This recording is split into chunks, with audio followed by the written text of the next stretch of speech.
Hello गाईस, तर आता माझा आटपून झालेला आहे सगळं. आज आहे माझ्या बचत गटाची मीटिंग. चला मग. तर आमची आजची मीटिंग आहे शैलाताईकडे. शैलाताईच्या घरी जायसाठी चला मग निघाली मी. सगळ्या बाया पोचल्या असतील, फक्त मलाच वेळ झाला आहे निघायला असं मला वाटत आहे. आणि हे काय गाईस बघा, मी शैलाताईकडे पोचली पण एकही लेडीज अजून आलेली नाही आहे. तिकडून शैलाताईचं रिॲक्शन आलेलं आहे. अजून कोणीच नाही आलं. मीटिंग 2 वाजताची होती. मग एंट्री झाली छायाताईची. छायाताई कामावरून आल्या. त्यांना वाटलं सगळ्या बाया आल्या म्हणून. मग आमच्या गटातील एक मेंबर येणं चालू झालेलं आहे. अशा करून आमच्या सगळ्या महिला मग एक हे आमच्या गटाचं मेंबर करता धरता याच आहे. आता बघा सगळ्या बाया हजर झालेल्या आहे. आता सगळ्या महिला आल्यानंतर आमच्या गटाचा हिशोब चालू होते. गटाची एक खासियत आहे, जोपर्यंत सगळ्या महिला येत नाही तोपर्यंत गटाची मीटिंग सुरू होत नाही.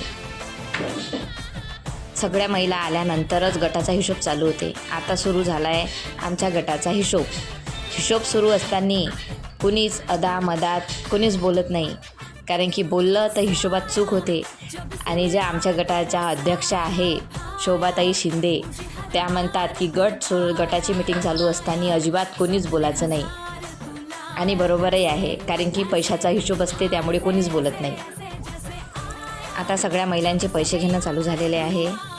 हे आहे आमच्या गटातील सगळ्यात पैसेवाली बाई, कॅशियर बाई म्हणजे कॅशियर.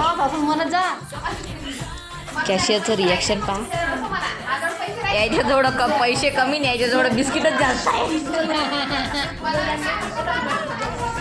हे आहे आमच्या गटातल्या कॅशियर नंबर 2. एनी टाईम पैसे द्यासाठी हजर. तुम्हाला जर लागत असेल तर या जायला तयार आहे. तर बघा गाईज, अशी सुरू झाली आमची आता मीटिंग हे सगळ्यात शेवटी येणारं मेंबर, जे पॅसेंजर असते ना, जे कधीच वेळेवर येत नाही, ते आमच्या गटातले या मेंबर ज्या सगळ्यात शेवटी येतात.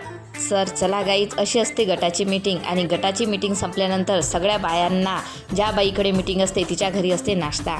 तर शैलाताईकडे होती आज बिर्याणी. आणि बिर्याणी बघूनच असं वाटत आहे की खूप सुंदर झाली असेल. तर चला मग मी पण खातो आणि तुम्ही पण या बिर्याणी खायला. आणि चला आपल्या पुढल्या ब्लॉगची वाट बघा. तर बाय गाईज.